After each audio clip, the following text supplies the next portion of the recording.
निगरान सूबाई वज़ीर प्लानिंग एंड डेवलपमेंट, माहौलियात व जंगलात बिलाल अफजल से मिलने मॉडल टाउन लाहौर में उनके घर पहुंचे। बाहर आकर खुद इस्तकबाल किया।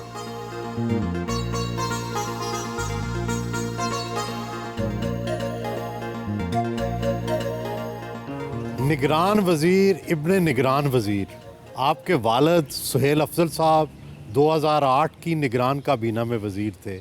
अब आप वज़ीर हैं और आजकल आप PND जंगलात आबी माहौलियात के वज़ीर हैं। आप अमली सियासत में तो हैं नहीं, लेकिन निगरान काबीना में कैसे वालिद भी आ गए, आप भी आ गए? 2001 में मेरे ताया ने लाहौर के नाजिम के इलेक्शन लड़े और 2 टेन्योर्स के लिए वो लाहौर के नाजिम। मियाँ आमिर महमूद साहब, रिश्ते में तो आपके ताया नहीं है, वैसे आप ताया कहते हैं। वो और मेरे अब्बा जी जो थे वो इकट्ठे यूनिवर्सिटी में थे, तब से दोस्त हैं, काम हमारा इकट्ठा है, तो मेरे ताया ही हैं। मेरा ख्याल है सगे तायों से ज़्यादा मेरे जो है वो हमें प्यारे हैं और वो हमसे प्यार करते हैं। इन लोगों ने जो बैकग्राउंड हमारा था वो थोड़ा सा एडमिनिस्ट्रेशन का भी था। जब भी इंटरिम गवर्नमेंट आती है, इनकी मर्ज़ी होती है कि ऐसे टेक्नोक्रेट्स को सामने लाया जाए जिनका एक्सपीरियंस वास्ट हो। मोहसिन साहब के साथ मैंने भी पहले काम किया हुआ है, उनको फैमिली का भी पता है। तो जब मोहसिन साहब अपनी एक डाइवर्स टीम बना रहे थे तो उसके अंदर उन्होंने इनविटेशन एक्सटेंड किया टू द फैमिली। तो मियाँ साहब और सुहेल साहब तो पिछले 2-3 दफ़ा से रिफ्यूज़ करते आ रहे थे इंटरिम गवर्नमेंट्स को। हर इंटरिम गवर्नमेंट में उनको ऑफ़र तो होती थी। तो इस दफ़ा उन्होंने कहा कि नेक्स्ट जनरेशन हमारी तैयार है, आप उनमें से एक बंदा ले लें। तो I am the eldest of the next generation, तो मुझे अपॉर्चुनिटी मिली and it's been a great experience so far. आपने तालीम कहाँ कहाँ से हासिल की और निगरान वज़ीर बनने के लिए आपका तजर्बा क्या था? मेरी जी स्कूलिंग क्रेसेंट मॉडल स्कूल की है। उसके बाद मैं यूनिवर्सिटी ऑफ टोरंटो से इंजीनियरिंग की। मेरा डबल मेजर्स था, इलेक्ट्रिकल और कंप्यूटर इंजीनियरिंग। वापस आया तो मैंने 4 साल मीडिया में काम किया। फिर मैं MBA करने चला गया INSEAD, जो कि एक फ्रांस में यूनिवर्सिटी है। वहाँ मैंने अपनी स्पेशलाइजेशन की इन फाइनेंस और बिजनेस सक्सेशन प्लानिंग के अंदर। सक्सेशन प्लानिंग होती है कि कैसे businesses generation by generation transfer किए जाते हैं ताकि बिजनेसेस सेफ़ रहें। तो वो करके फिर मैं वापस आया हूँ। तो अभी मिनिस्ट्री से पहले मैं ओवरऑल हमारा जो ग्रुप है जिसके अंदर एजुकेशन और मीडिया सबसे प्रोमिनेंट है, लेकिन हम लोग 7 से 8 इंडस्ट्रीज़ के अंदर ऑपरेट करते हैं। उसके फाइनेंस जो हेड्स हैं वो मुझे रिपोर्ट करते थे और मैं मियाँ साहब को रिपोर्ट करता हूँ। तो क्या मियाँ आमिर महमूद साहब ने आपकी सिफारिश की थी निगरान वज़ीर बनने के लिए? रिकमेंडेशन डेफिनेटली जी उनकी, और उनकी इजाज़त शामिल थी। मैं हमेशा ज़ाहिर है क्योंकि मैं काम में इतना इन्वॉल्व था कि अब तो 1 साल होने वाला है। मैंने 3 महीने बजट किए थे। कुछ काम कम्प्लीटली मेरी रिस्पॉन्सिबिलिटी, कुछ कंपनीज़ कम्प्लीटली मेरी रिस्पॉन्सिबिलिटी थी, तो वो काम बिल्कुल छूट गया। तो इसलिए वालिद साहब की और मियाँ साहब की इजाज़त बहुत इम्पॉर्टेंट थी। और ज़ाहिर है कि उनका ट्रस्ट मेरे अंदर इस चीज़ से दिखता है कि उन्होंने इतनी बड़ी पोजीशन के लिए इतनी कम उम्र के अंदर मुझे रेकमेंड किया। आप अंदाज़ा तो करते होंगे कि आपकी वो कौन सी सलाहियत है जिसने आपको निगरान वज़ीर बना दिया और आप अपने बिजनेस में भी कामयाब थे? जी, मेरा ख्याल है मेहनत करना हमारे ना DNA में है। और सेकंड जनरेशन होने का ये फ़ायदा होता है कि आपने चीज़ें बनते हुए और मेहनत होते हुए देखी होती है। हम लोगों ने जितना भी टाइम फैमिली बिजनेस में गुजारा, हमारे फादर्स 9 बजे ऑफिस में होते हैं, 6, 7, 8, 9 बजे तक घड़ी देख के कभी किसी ने काम नहीं किया। तो वो जो मेहनत करने की है, और अभी एडमिनिस्ट्रेशन के अंदर भी जो सबसे ज़्यादा इम्पोर्टेंट हमारी चीज़ थी वो थी कि all the ministers are committed to delivering. हमारा तो क्योंकि टाइम थोड़ा था, मोहसिन साहब हमेशा कहते हैं कि हम किसी जगह पे 1% भी इम्प्रूवमेंट कर लें तो हम सक्सेसफुल हैं। वो कौन सी इम्प्रूवमेंट है जो आपने आकर की है? जो मेरी प्राइमरी रिस्पॉन्सिबिलिटी थी वो पहले स्टार्ट में C&W थी, जो कि रोड इंफ्रास्ट्रक्चर है। नहीं, पहले तो आपको एक्साइज एंड टैक्सेशन भी दी एक्साइज गई एंड थी, टैक्सेशन भी था। आपकी वजारत बदल गई, वो क्यों? उसकी स्टोरी पे मैं आता हूँ, लेकिन पहले C&W के अंदर हमने 137 रोड्स की। 137 रोड्स के अंदर हम लोगों का ज़्यादा जो मकसद था वो था कि बड़े THQs और DHQs को, डिस्ट्रिक्ट हेडकोार्टर्स और तहसील हेडकोार्टर्स को कनेक्ट किया जाए। मैं एक डिस्ट्रिक्ट की एग्जांपल देता हूँ, कसूर का अगर आप रोड इंफ्रास्ट्रक्चर लास्ट ईयर देखते तो रायवेंट से कसूर से खुडियाँ से चूनिया, ये सारी बड़ी मेन सिटीज़ हैं, लेकिन रोड्स का बहुत बुरा हाल था। तो हमने ऐसी 137 स्कीम्स आइडेंटिफाई की, CM साहब को प्रेजेंट की, CM साहब ने उनको अप्रूव किया और उसको हम रिहेबिलिटेशन प्रोग्राम कहते हैं क्योंकि नए इंफ्रास्ट्रक्चर प्रोजेक्ट्स के ऊपर पैसे बहुत सारे लगते हैं, लेकिन अगर उसकी 10% कॉस्ट पुरानी रोड्स के ऊपर लग जाए तो उनकी आपकी एज 10 से 15 साल इंक्रीज़ हो जाती है। सीएम साहब ने मेरा जो पोर्टफोलियो है वो इसलिए चेंज किया था कि जून तक हमारा एक्साइज का एक टारगेट था, वो मीट हो गया। CNW की एक स्ट्रैटेजी थी, प्रोजेक्ट शुरू होने थे, वो स्टार्ट हो गए। फिर मेरा एक्सेस उनको चाहिए था मल्टीपल डिपार्टमेंट्स के अंदर। मेरी प्राइमरी रिस्पॉन्सिबिलिटी इस काबीना के अंदर है फॉलो अप रखना कि कौन सा प्रोजेक्ट किधर पहुंचा है, कब ख़त्म होना है और क्या वो हमारे टाइम के ऊपर ख़त्म होगा कि नहीं होगा। अगर मुझे कोई फील होता है कि कोई प्रोजेक्ट लेट हो रहा है तो फिर मैं फ्लैग रेस करता हूँ सीएम साहब को कि सर ये प्रोजेक्ट मेरे हिसाब से ना हमारे टेन्योर के अंदर कंप्लीट नहीं हो सकेगा, क्योंकि वी बीन वेरी क्लियर कि हम वही प्रोजेक्ट करेंगे जो कि हम ख़त्म करके जा सकें, हम कोई आधा प्रोजेक्ट छोड़ के नहीं जाएंगे। आपने कारोबार तो चलाया है, अब वजारत चला रहे हैं, दोनों में कितना फ़र्क है? बहुत टाइम कंज्यूमिंग है, आप ना अपना टाइम स्ट्रक्चर नहीं कर सकते। मैं पहले जो है एक्सरसाइज किया करता था, सुबह उठ के रात को एक डिसेंट टाइम के ऊपर घर आ जाया करता था, थोड़ा टाइम फैमिली के साथ गुजारता था।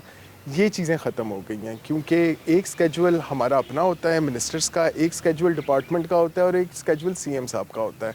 जब ये तीनों स्केड्यूल्स को आप कंबाइन करते हैं तो तकरीबन आप सुबह 9 बजे से लेकर रात 1-2 बजे तक जो है वो बिज़ी रहते हैं। आपने देखा होगा सीएम साहब तो विज़िट्स करना ही शुरू 10 बजे के बाद करते हैं और 2 बजे तक वो हॉस्पिटल्स के विज़िट, कंस्ट्रक्शन साइट्स के विज़िट वो कर रहे होते हैं। तो उस टाइम के ऊपर हम सारे साथ होते हैं। जब नई थी वजारत तो ये चीज़ें समझ नहीं आ रही थी कि स्कोप कितना बड़ा है, कैनवस कितना बड़ा है, और interim government care taker setup के हिसाब से आए थे कि 3 महीने ही हैं, डे टू डे रन करना है। अब हम लोगों को पॉलिसी मेकिंग थोड़ी सी करनी पड़ रही है, और जब 1 साल की हुकूमत हो गई है तो हमने बड़े हार्ड डिसीजंस भी लिए हैं और ऐसे डिसीजंस भी लिए हैं कि जिससे नेक्स्ट गवर्नमेंट्स को बहुत फ़ायदा होगा। वज़ीर बनने का मज़ा भी है, ज़ाहिर है मज़ा आया होगा। ये बताएं कि क्या मुस्तकबिल में सियासत में आकर भी वज़ीर बनने का इरादा है आपका? मैं सियासत में आ सकता हूँ, लेकिन उसके लिए ना पाकिस्तान में कुछ फंडामेंटल्स चेंज होने की ज़रूरत है।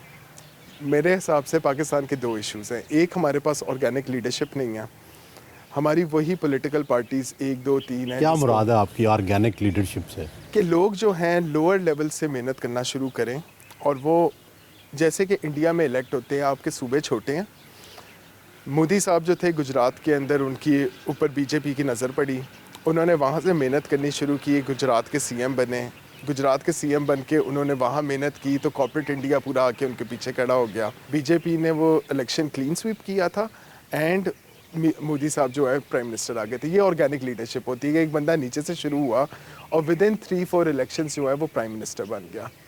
हमारे एडमिनिस्ट्रेटिव यूनिट्स बहुत बड़े हो गए हैं। पंजाब सूबा इतना बड़ा हो गया है कि हम अपने प्लेटफॉर्म से भी और अपने ग्रुप की तरफ से भी ये चीज़ काफ़ी देर से प्रोजेक्ट कर रहे हैं कि हमें डिवीज़न लेवल के ऊपर सूबे बना देने चाहिए। और डिवीज़न लेवल पे सूबे बनाने का ये फ़ायदा होगा कि आप फंडिंग जो है वो लोअर लेवल के ऊपर ले जाएंगे। कसूर का फ़ंड, लाहौर का फ़ंड लाहौर को मिलेगा, सरगोदा का फ़ंड सरगोदा को मिलेगा। ये नहीं होगा कि लोग कहेंगे कि सारी डेवलपमेंट लाहौर में हो जाती है, एंड वहाँ लीडरशिप निकलेगी। अगर इस किस्म का कोई सिस्टम होता है, और मुझे अप्रोच लगती है कि हम लोग ऑर्गेनिकली ग्रो कर सकते हैं विदाउट किसी पॉलिटिकल पार्टी को अपनी पॉलिटिकल पार्टी कह के, और एक्चुअल जो है लोगों के वोट के ऊपर आके आप जो है वो परफॉर्मेंस दिखा के सामने आते हैं, तो मे बी पब्लिक लाइफ के अंदर मैं आऊँ। लेकिन इस सिस्टम के अंदर मैं नहीं देखता कि मैं कभी पॉलिटिक्स में आऊँगा।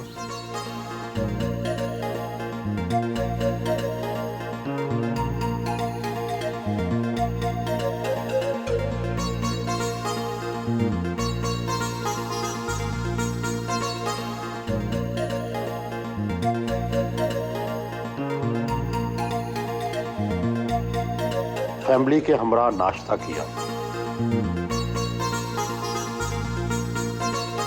नाश्ते में पालक गोश्त, हरीसा, कीमा, सैंडविच, मक्खन और लस्सी से तवाज़ो की गई। ये बताएं कि बिलाल अफजल साहब कैसे भाई हैं, कैसे बिजनेसमैन हैं और कैसे वज़ीर हैं? सबसे पहले भाई तो ज़्यादा, क्योंकि मेरा और बिलाल का एज डिफरेंस ज़्यादा नहीं है, तो रिश्ता बड़ा दोस्तों वाला रहा है हमेशा। हमारा 1.5-2 साल का फ़र्क है, तो सब काम हमेशा इकट्ठे किए हैं। काम में भी जब आए हैं, बिज़नेस में भी, तब भी इकट्ठे ही रहे हैं।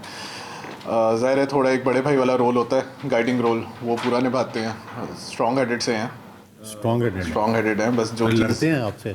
लड़ने से ज़्यादा ना उन चीज़ों पे इनका होता है कि जब एक चीज़ पे कभी कोई चीज़ पे फैसला कर लेते हैं ना, तो फिर वो ठीक तरीके से उस पर खड़े होते हैं। तो बाकी ज़ाहिर है बड़े भाई हैं, वज़ीर जो हैं इन्हीं से सुनने को मिलता है ज़्यादा बातें कि क्या कर रहे हैं, क्या चीज़ें आजकल देख रहे हैं। तो लगता तो हमें यही है कि कोशिश पूरी कर रहे हैं। इनकी सबसे अच्छी बात क्या है और खामी क्या है? खामी तो ये है जी कि गुस्से के बहुत तेज़ हैं, गुस्सा बहुत जल्दी चढ़ जाता है। और अच्छी बात जो है वो मेरा ख्याल है वक्त पे उतर भी जाता है, गुस्सा पे ठीक हो जाते हैं। बिलाल बचपन में काफ़ी शरारती था, काफ़ी शरारती बच्चा। इसलिए अमूमन ऐसा होता था कि स्कूल से जब भी आता था ना, मतलब हर हफ्ते या 10 दिन में कोई ना कोई चोट लगवाई होती थी। और पता नहीं इसे कितनी चोटें लगी हुई हैं, क्योंकि ये शरारती था। बाकी अपनी स्टडीज़ में बहुत अच्छा था माशाल्लाह। और अब भी अगर मैं इस हिसाब से देखूं तो अल्लाह ताला ने इसको बहुत अच्छा दिमाग और बहुत अच्छा दिल दोनों दिए हैं। वैसे थोड़ा सा वही बात जो भी बात हो रही थी, थोड़ा सा कोड़ा है। एक तो ये कि हक बात कहने या सही बात उसको सपोर्ट करने वाला है और उसके लिए स्टैंड लेने वाला है। बिलाल मेरे लिए तो एक बड़े जेब से ज़्यादा is more of a brother, बड़े भाई की तरह इनका रोल रहा है थ्रू आउट। और बहुत ही खुले दिल के हैं, एहसास करने वाले इंसान हैं और बच्चों के साथ बेहद प्यार। अभी भी अगर आप मूसा से पूछेंगे तो वो अपने बाबा से और मुझसे ज़्यादा कहेगा अपने ताता से प्यार, तो जो कि बताता है कि कितना ज़्यादा बिलाल को खुद बच्चों से प्यार है। इनकी सबसे अच्छी बात कौन सी है और खामी क्या है? बीवी से बेहतर तो कोई खामी नहीं जानता। हमारी शादी को अल्हम्दुलिल्लाह 3 साल हो गए नवंबर में। तो अच्छी बातें तो बहुत सारी हैं, बट आई थिंक जो सबसे प्रोमिनेंट अगर मैं एक बताऊं आपको तो ये है कि he is a family man through and through. मुझे कोई कंप्लेन नहीं है कि वक्त नहीं देते, जितने भी बिजी हों, जो टाइम उनका है वो पेरेंट्स का है, मेरा है। और I think I should mention that he is a wonderful father. अभी हमारी बेटी 7 महीने की है और I could not have asked कि इससे ज़्यादा मेरी हेल्प कराते या इससे ज़्यादा इससे प्यार करते हैं या वक्त स्पेंड करते। और बुरी आदत मेरे ख्याल में एक ये चीज़ है कि ही इज़ वेरी पैशनेट, बहुत हार्ड वर्किंग है और उसके अंदर कभी कभी अपनी पर्सनल हेल्थ जो है ना वो बिल्कुल इनको याद नहीं रहती। तो मुझे ये कंप्लेन इनसे रहती है कि ये कभी अपने आप को प्रायोरिटाइज़ करें, थोड़ा खुद पे कभी ज़रा ज़्यादा फोकस करें, तो ये अच्छी चीज़ होती है।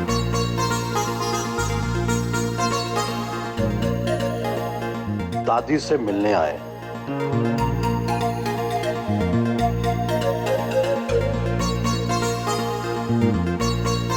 घर से निकलते वक्त दादी से प्यार और दुआएं लेना सारे खानदान का मामूल है।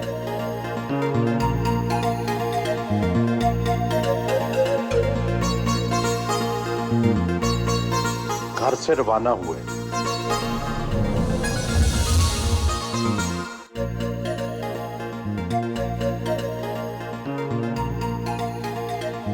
प्लानिंग एंड डेवलपमेंट बोर्ड पहुंचे।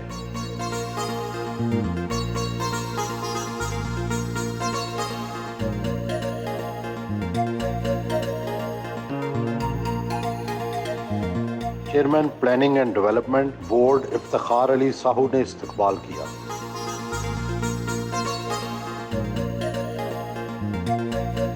बिलाल अफजल साहब को आपने कैसा पाया? बिलाल साहब एक रिवायती मिनिस्टर से हट के हमारे साथ एक टीम लीड के तौर पे काम करते हैं और इनका बड़ा प्रोफेशनल एंगेजमेंट है।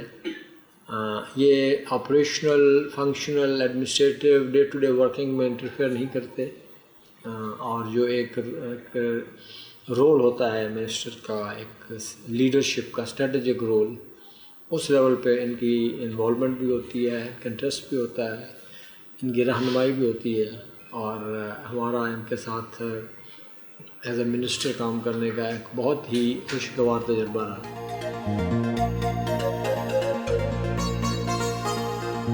अब्दुल्ला खान संभल एडिटोरियम आए।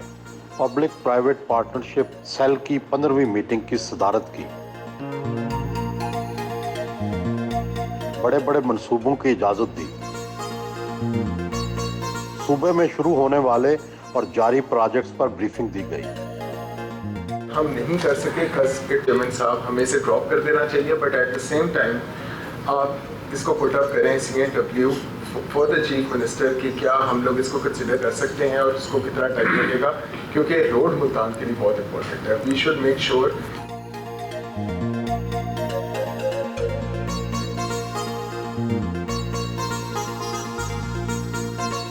ज़िंदगी में सबसे ज़्यादा खुश कब हुए और सबसे ज़्यादा गमगीन कब? जी, खुशी तो सबसे ज़्यादा तब हुई जब मेरी बेटी पैदा हुई।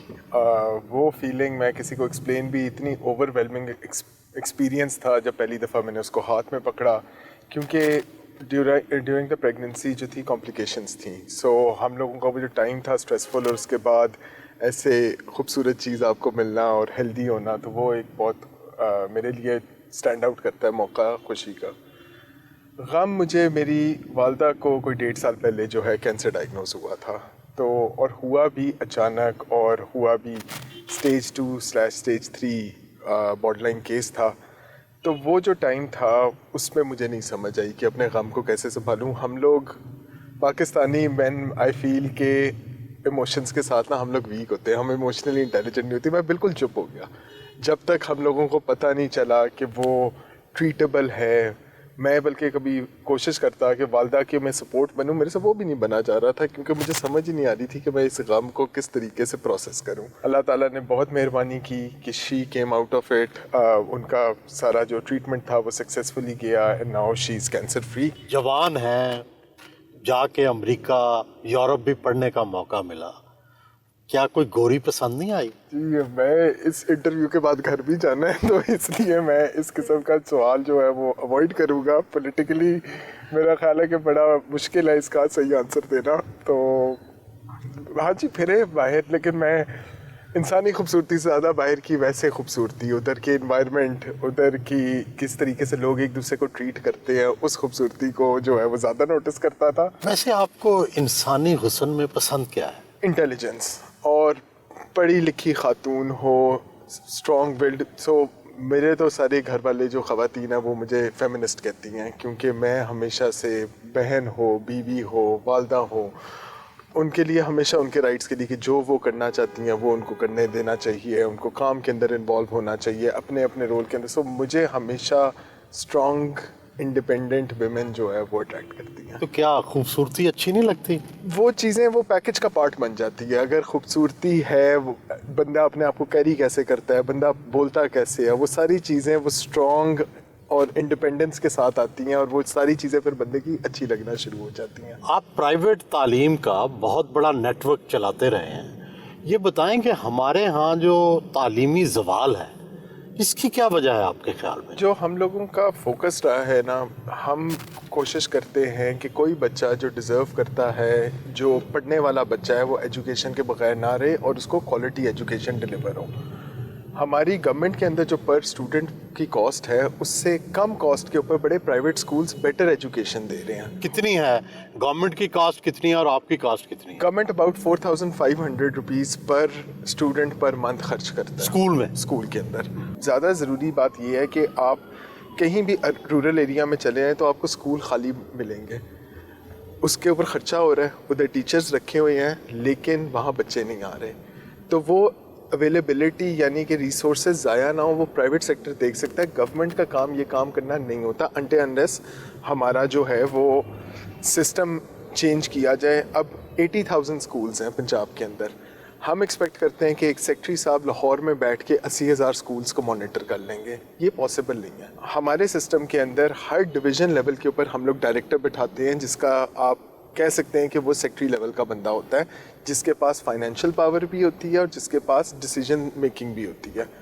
तो हम हालांकि सिर्फ 1500 इंस्टीट्यूशन से लाने के लिए हर डिवीज़न में डायरेक्टर बिठा रहे हैं, लेकिन जो गवर्नमेंट का सिस्टम है उसके अंदर आप एक सेक्रेटरी से एक्सपेक्ट कर रहे हैं कि वो 80,000 स्कूल चला ले, तो ये पॉसिबल, ये ह्यूमनली पॉसिबल नहीं है। आम तासुर है कि पाकिस्तान का जो प्राइवेट सेक्टर है वो तो बड़ी कामयाबी से चल रहा है, लोग मुनाफा कमा रहे हैं, लेकिन हमारी जो नौकरशाही है या ब्यूरोक्रेसी है वो इतनी इफ़ेक्टिव नहीं है, उसमें कोताहियाँ हैं।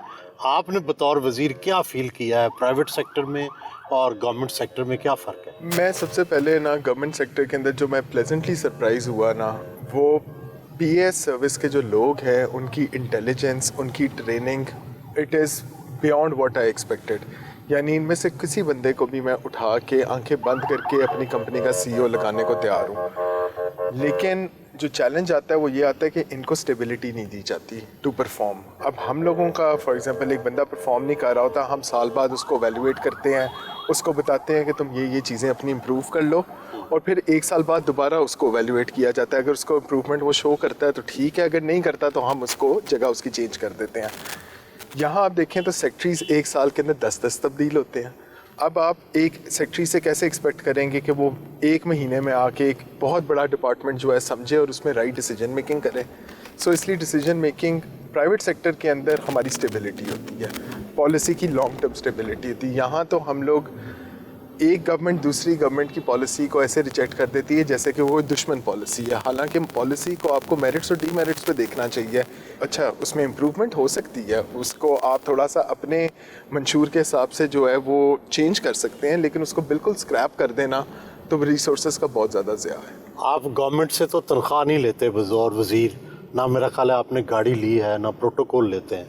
ये बताएंगे आपको जिस प्राइवेट अदारे में आप काम कर रहे हैं उसमें ज़ाहिर है आप पार्टनर भी हैं, लेकिन आपकी माहाना आमदनी कितनी है? हमारा जो सिस्टम है ना जी, वो सारे बच्चों को जो हमारी सेकंड जनरेशन हम जिन्हें कहते हैं उनको सेम अमाउंट ऑफ मनी मिलती है, विच इज़ कंफर्टेबल इनफ कि हम लोग अपने खर्चे ट्रैवलिंग वगैरह जो है उसके अंदर करते हैं।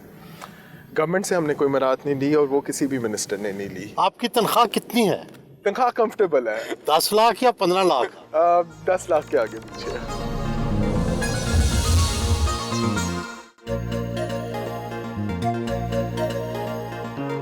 एनवायरनमेंट प्रोटेक्शन डिपार्टमेंट पहुंचे। सेक्रेटरी माहौलियात राशिद कमालुर रहमान ने इस्तकबाल किया। स्मोक सेल का दौरा करने आए।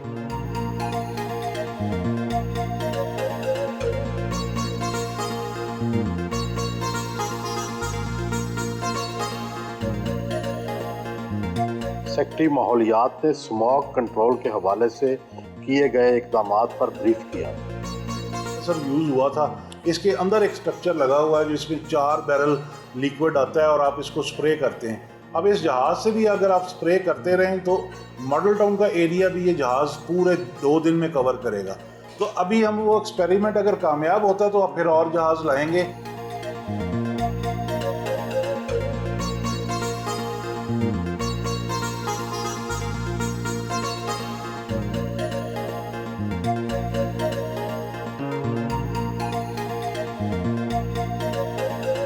पंजाब ग्रुप ऑफ कॉलेजेस के कॉरपोरेट ऑफिस आए।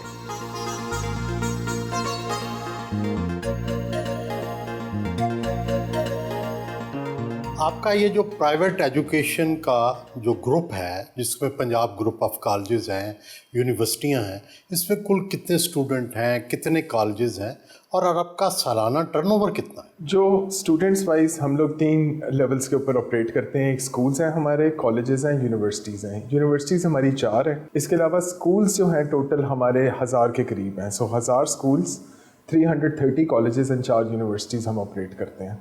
टोटल अभी जो स्टूडेंट स्ट्रेंथ है it's about 450,000, 4.5 lakh student currently हमारे सिस्टम में पढ़ रहा है। लेकिन इसके अंदर जो सबसे बड़ा मार्केट शेयर है इन टर्म्स वो हमारा FSC का है। 11वीं और 12वीं जो है तकरीबन 20% स्टूडेंट जो है वो हमसे करते हैं इन पंजाब। कितना आपका सालाना बजट कितना है, कितने अर्न करते हैं आप?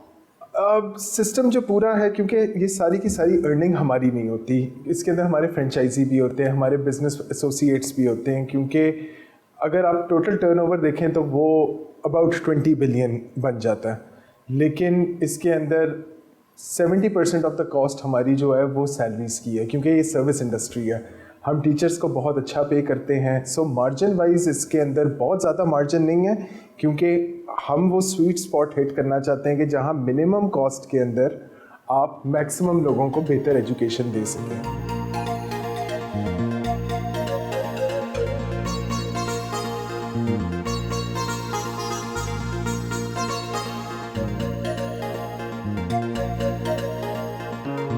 सफारी पार्क पहुंचे।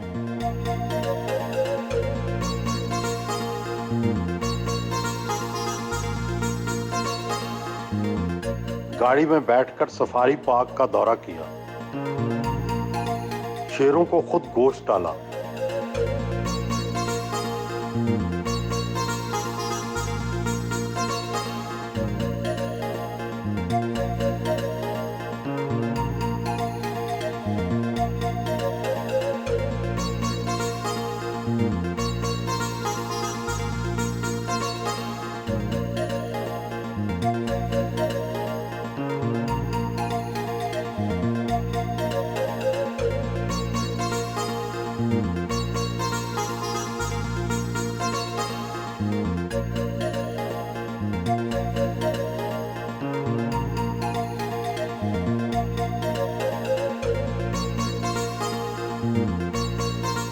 डीजी वाइल्ड लाइफ पंजाब मुबीन इलाही ने इस्तकबाल किया। इसके अलावा ये जो हमारा है ये डेजर्ट सफारी है। यहाँ आप जाएंगे तो आपको लगेगा कि आप डेजर्ट में घूम रहे हैं। यहाँ आपको चिंकारा, ब्लैक बक, जो डेजर्ट के अंदर एनिमल्स मिलते हैं ना, वो आपको होंगे। तो ये हमारा प्लान था सफारी के लिए। ज़ू में भी रिवैम्प हो रहा है, सफारी में भी हो रहा है। एक अब ये राइनोज़ के लिए जो है अलग है। अब राइनोज़, ज़ीब्रास, जिराफ्स आपको नज़र एक ही एरिया में आ रहे होंगे, लेकिन दरमियान में हम किसी जगह पे मोट बनाएंगे।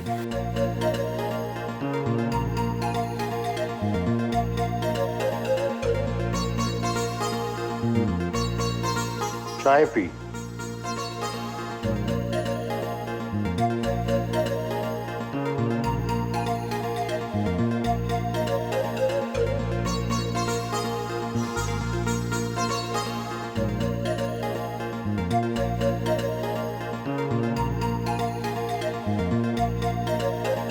बोट में झील का दौरा किया।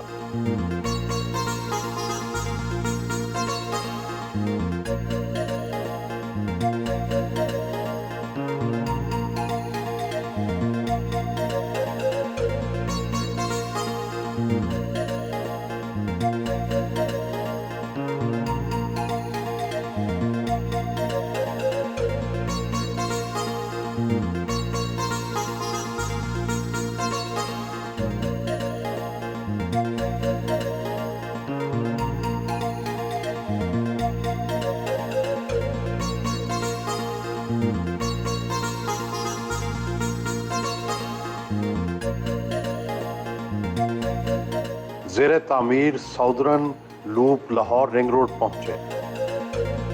Chairman Punjab ring road authority doctor Suhail Shahzad ने इस्तकबाल किया। ओवरऑल जो प्रोजेक्ट की सर लेंथ है 8 किलोमीटर रोड है सर, अड्डा प्लॉट से लेके तो मुल्तान इंटरचेंज तक। इसमें सर 8 मेजर स्ट्रक्चर्स हैं, जिसमें 8 ब्रिजेस शामिल हैं सर और 20 माइनर स्ट्रक्चर्स।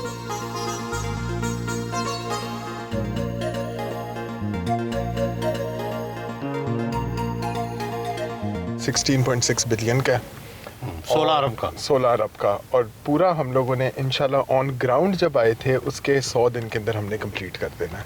सिर्फ 100 दिन में? जी, सिर्फ इंशाल्लाह 100 दिन के अंदर ये कंप्लीट हो जाएगा। और 8 किलोमीटर इसकी लेंथ है। जहां अड्डा प्लॉट पे आपकी रिंग रोड ख़त्म हो गई थी, वहां से होता हुआ बहरिया टाउन से गुजरता हुआ मुल्तान रोड।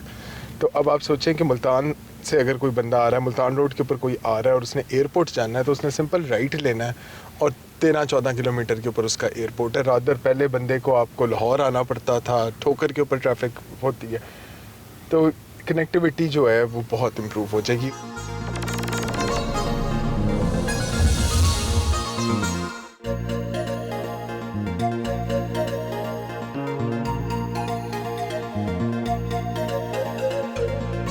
रात के वक्त घर पहुंचे।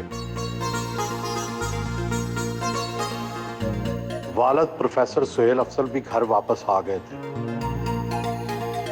बिलाल कैसा बेटा है जी, और बचपन में कैसा था, अब कैसा है? बिलाल अच्छा है जी, ताबेदार सा बच्चा है जी। और बचपन में ज़रा ज़ाहिर है जैसे सारे बच्चे होते हैं, बिलाल भी वैसे ही थोड़ा सा जैसे शरारतों की तरफ माइल था, लेकिन टाइम के साथ साथ लेकिन ताबेदार अच्छा है जी। मेरे कहने पे इसने इंजीनियरिंग की, जो कि आजकल की ज़रा वो जनरेशन में ये बात ज़रा वो नहीं डाइजेस्ट होती। खैर फिर ज़ाहिर इसका रुझान बिज़नेस की तरफ था। फिर इसने फ्रांस की यूनिवर्सिटी से फिर बिज़नेस एजुकेशन की। तो अब माशाल्लाह मेरे साथ तो कामकाज में अच्छा एक्टिव है। 3 महीने की छुट्टी पे भेजा था, 8 महीने हो गए। आप भी वज़ीर रहे, ये भी वज़ीर है, कितना फ़र्क है? 2008 में बड़ा रूटीन वर्क, वैसे भी इंटरिम गवर्नमेंट का जो था ना डोमेन, वो हमें अंदाज़ा था। अब मुझे आजकल की वजारत की समझ नहीं आ रही। ये तो माशाल्लाह जी एक्टिव है बहुत ज़्यादा। और बिजनेस में कैसा है जी? बिजनेस बहुत अच्छा है जी, काम में बहुत अच्छा है बिलाल, एक्सीलेंट, काम में बहुत अच्छा है। ये इसकी समझने की सलाहियत माशाल्लाह बहुत अच्छी है।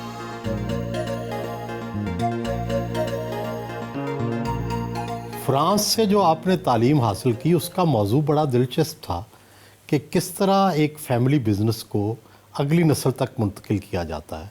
तो आपने इस पढ़ाई से क्या सीखा, वो क्या ख़ास बात है, खुलासा क्या है जिससे एक नस्ल से दूसरी नस्ल तक कामयाबी से बिज़नेस को मुंतकिल किया जा सकता है? जो सबसे मुश्किल ट्रांजिशन होती है ना, वो होती है पहली जनरेशन से सेकंड जनरेशन के ऊपर। अगर आप उधर ही अपनी फाउंडेशन ठीक रखना शुरू कर दें तो फिर हर जनरेशन उसके ऊपर बिल्ट ऑन करती रहती है। फॉर एग्ज़ाम्पल कि सारे बच्चों को एक सैलरी मिलेगी और हर कोई अपना ख़र्चा खुद करेगा, कि रादर कि वो कंपनी किसी का ख़र्चा उठा रही हो, क्योंकि किसी का हो सकता है ख़र्चा ट्रैवलिंग का ज़्यादा हो, किसी का गाड़ी पे ख़र्चा ज़्यादा हो।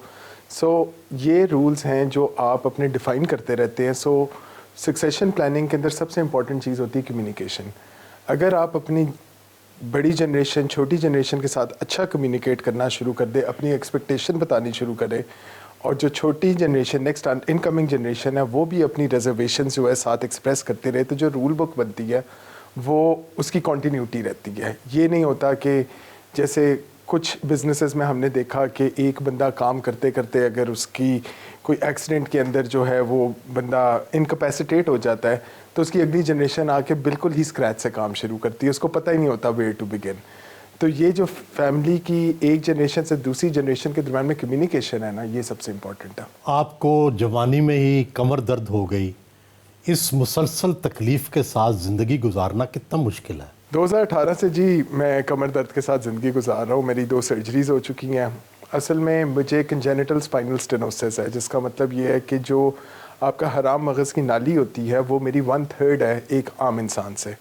तो कोई भी अगर मेरा मोरा हिलता है, तो मेरी पहले ऑपरेशन मेरा हुआ 2020 के अंदर, तो मेरा बाजू चलना बंद हो गया। फिर एक मेरा ऑपरेशन हुआ 2021 के अंदर, जब मेरी टांग चलनी बंद हो गई। तो कमर की दर्द एक ऐसी दर्द होती है कि इसको आपको ना पालना पड़ता है। जब मेरे पास टाइम होता है फिजियो कर लेता हूँ, एक्सरसाइज करता हूँ, उसके बाद बेहतर हो जाती है। लेकिन अगर कुछ दिन मेरे बिज़ी हों या मेरी ट्रैवलिंग ज़्यादा हो तो उन दिनों में मेरी ख़राब हो जाती है। तो एक लव हेट रिलेशनशिप कमर के दर्द के साथ बना है। और अगर कोई और बंदा भी जिसको कमर की दर्द हो, मैं हमेशा यही कहता हूँ कि ये जाना बड़ा मुश्किल होता है, इसको आपने पालना होता है, इसको आपने संभाल के रखना होता है। आपको एग्जैक्टली पता होता है कि मेरे इस टाइम के ऊपर कमर की दर्द निकल आती है, तो वो चीज़ें आप अवॉइड करते हैं। आप काम काम और काम ही करते रहते हैं या कभी कोई तफरीह के लिए वक्त निकालते हैं, मौसीकी के लिए, फिल्म के लिए, डांस के लिए? 2 मेरी हॉबीज़ हैं जी। एक हॉबी मेरी फार्मिंग है। एक फार्म डेवलप किया हुआ है कसूर के पास, जहाँ एग्रीकल्चर रिलेटेड भी और एनिमल रिलेटेड फार्मिंग भी करते हैं, जिसके अंदर ज़्यादा मेरा इंटरेस्ट जो है जेनेटिक्स के ऊपर है कि किस तरीके से आप ज़्यादा से ज़्यादा वेट गेन करने वाला एनिमल प्रोड्यूस करते हैं, यानी आपकी बुल प्रोड्यूस करते हैं, ज़्यादा से ज़्यादा दूध देने वाला जानवर कैसे प्रोड्यूस करते हैं। तो एक हॉबी मेरी ये है। दूसरी हॉबी ट्रैवलिंग है, दुनिया देखने का शौक़ है। कितने मुल्क देख चुके हैं? मैं 40+ देख चुका हूँ मुल्क। यूरोप और साउथ ईस्ट एशिया पूरा देखा हुआ है। साउथ अमेरिका अभी तक मेरे से मिस हुआ है, ऑस्ट्रेलिया भी मिस हुआ है। बाकी सारी जगह मैं टच कर चुका हूँ, अफ्रीका टच कर चुका हूँ, नॉर्थ अमेरिका में तो रहा। तो ट्रैवलिंग का भी शौक़ है।